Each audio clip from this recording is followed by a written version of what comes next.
Alright, anyways. Hey divas! Hey y'all! My name is Nick Ducote. I got into CalArts. Oh! I literally remember like a year ago being like, hey, what if I just like tried to go for the hardest school in animation ever? And what if I did it? And I did it. And I kind of wanted to make this video to see if I could help you get in, or at least like maybe just hear like what the process is like, and if that's for you, and work. So a little bit about my journey. I'm actually I'm actually already kind of in a professional field right now. I am a professional theater actor. Yeah. I got my first degree in musical theater, singing and dancing and acting. But yeah, my first degree was in musical theater, and pretty much what happened was I kind of just decided like, hey, as much as I love acting, this industry ain't for me. And I was like, okay, I'm not making the art I want to make. What kind of art do I want to make? And thankfully I always had my little doodles. And during the pandemic, I started sharing my Star Wars fan art online. And I got a little following for it on Instagram. So I said, why don't I look into something with that? And next thing you know, I was like, well, what's the best way for me to use my art to like kind of be able to tell a story? And I said, boy, animation. Why did I choose to pursue CalArts? Well, let's get the obvious ones out of the way. It's obviously got a huge reputation. I mean, their portfolio day every year is like a big draw to me, where they just get all of these big studios from the animation world to come and look at their students' work. I think its curriculum for like challenging students, like make their own film, is really what drew me, because immediately I was like, well, I want to like start making films today. So like yesterday. So like, why don't I do that? Why don't I just go to this school, which literally says, hey, your curriculum, yeah, you're making an entire short film. And I was like, period. I think that's really freaking cool, especially because I have a hard time giving control to other people.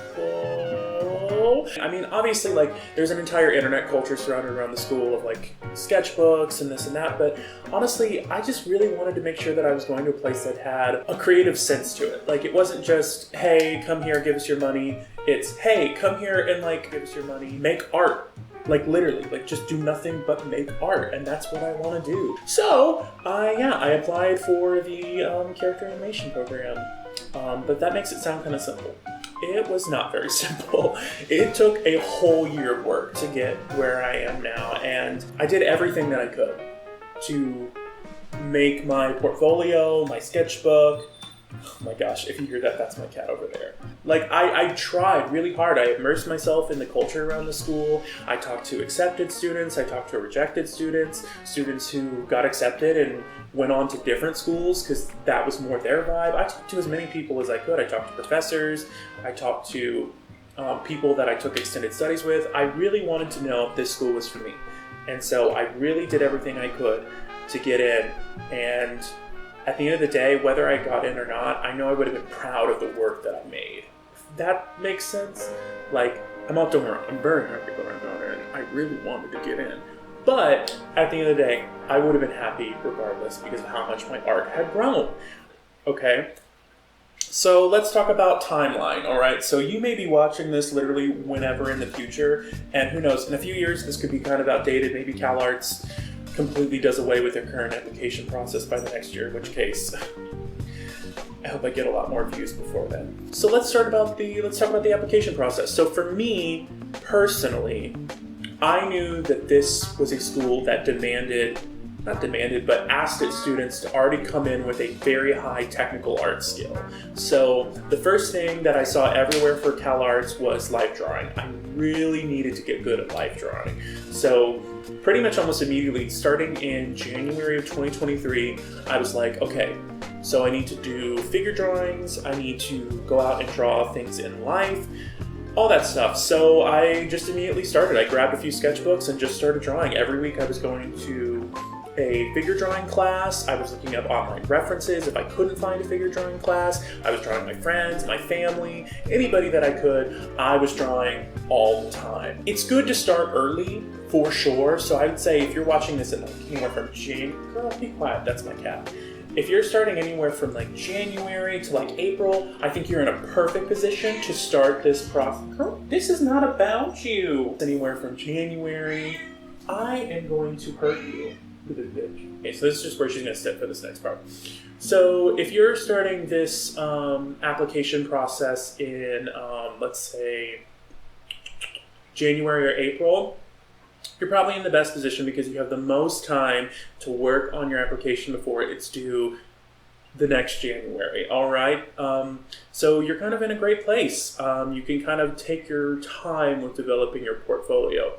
Now that's to say if you're starting in the summer or even in the fall, it's not impossible. It's just you got to squeeze a lot more into that.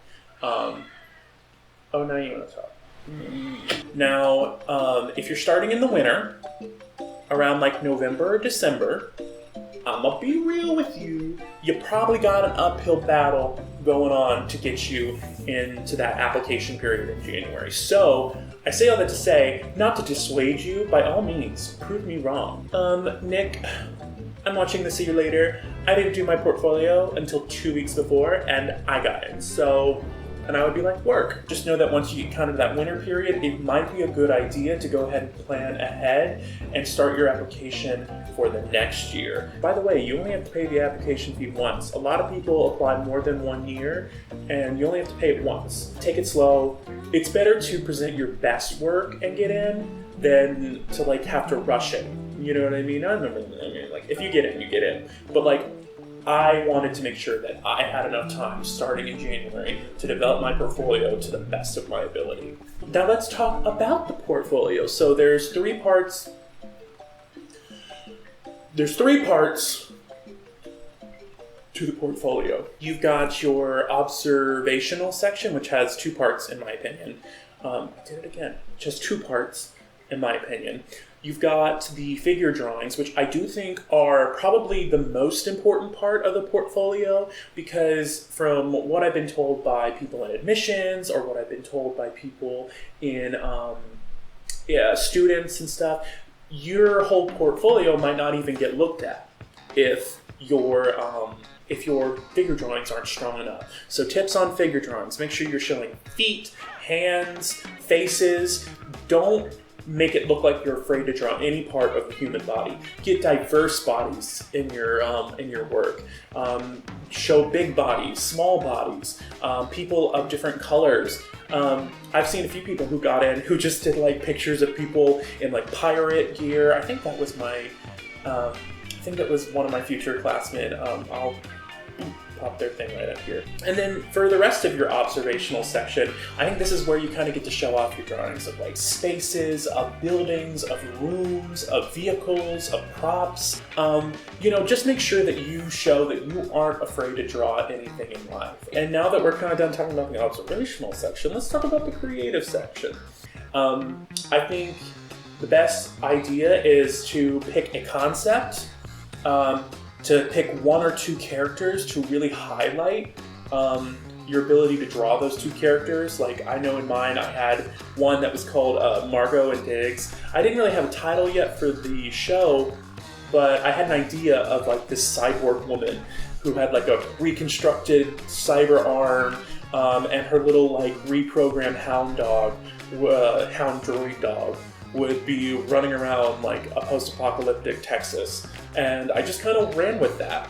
I also think a great option is to draw them in different poses, different action shots, draw them doing mundane things. Like, what does this character look like when they're just making a sandwich, when they're eating a salad, when they're fixing a bike, you know what I mean?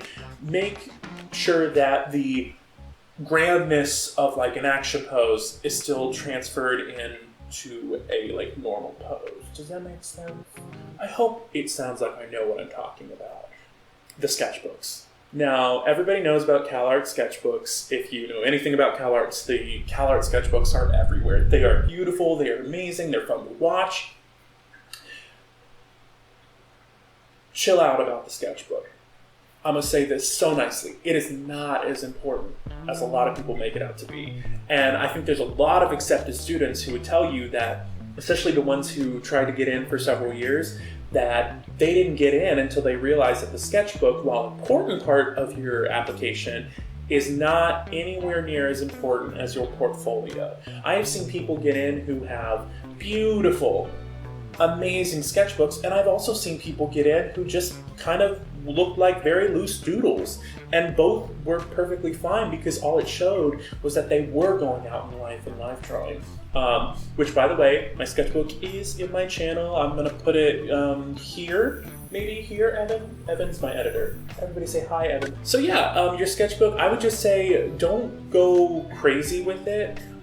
You should definitely be spending more time on your portfolio than your sketchbook. I would say, if anything, I think my sketchbook was maybe 60 pages, probably less. And I just kind of, every day or every 2 days, I tried to fill a page, and I was able to finish it pretty easily, and I think that's what it should be. You should just be showing them your process, if that makes sense. So don't stress too much about that. You definitely should focus on your portfolio first. Let's talk about your artist statement. They're gonna, if it's still like this way next year, it was for me for my year, but they usually give you questions. I would say just try to eloquently address these questions honestly. Don't think about it too much. I would say big things to try to avoid. I would say I don't think it's anything to avoid. I've seen people who do this who get in, but for me personally, a lot of artist statements I read, and I also want to be clear, the artist statement is not, I don't think it's at all weighted the same as the portfolio in your sketchbook. But for me, the things that I try to stay away from is don't just sit there and list your favorite animated films. We all love Studio Ghibli. We all love Into the Spider-Verse. We all love, every trendy animated film that's out right now. We all know about that. We wouldn't be trying to pursue a career in animation if we didn't love animation. Talk about you. Talk about what your voice is, what you want to bring. And that's what I tried to do. I was like, yeah, girl, I want to tell stories about found family. I want to tell stories about silly, goofy, slay, diva things. You know what I mean? I just kind of want to start telling stories. It's pretty much what I said. And then let's talk about your video introduction. So your video introduction does not have to be anything special. It could be on your phone. This is being filmed on my phone right now. Thank you, iPhone 14, for having a Nokia camera. I just say be real. Just kind of talk about yourself. I hate to say it, but it's almost kind of like a dating profile, if you know what I mean. I think in mine I just said I'm gonna say work and slay a lot, and I hope to continue to stand on a platform of work and slay and diva house. I have a lot of brain rot. Anyways, I think I don't want to say do's or don'ts, because at the end of the day, I also want to here's a big don't. Don't take one person's word for anything with the application. There's very few certainties, I think, with tackling this application. Don't be afraid to message people. Don't be able to reach out and ask for advice. Don't be afraid to ask certain professors, people who teach there. I definitely sent my portfolio in a few times to a few professors that I looked up. Try to take everybody's advice and put it on a plate, if I'm in, like a mental plate, and then grab the little things here and there that all seem to connect. It's done! I know Mepati, I hope I'm saying that correct, who I've heard is nicknamed the Queen of CalArts, has a video on this, and maybe I'll link it here or in the description, I'm not sure yet, but she has a much more extensive video on this entire topic, so I definitely say go watch that. Mine's the diet version. Hers is definitely the TED Talk, and I think she really has a lot of helpful tips in there. This is pretty obvious. Don't copy, don't trace, don't look at other people's portfolios and copy directly what they're doing. Don't go watch other people's sketchbooks all the time and then completely copy them.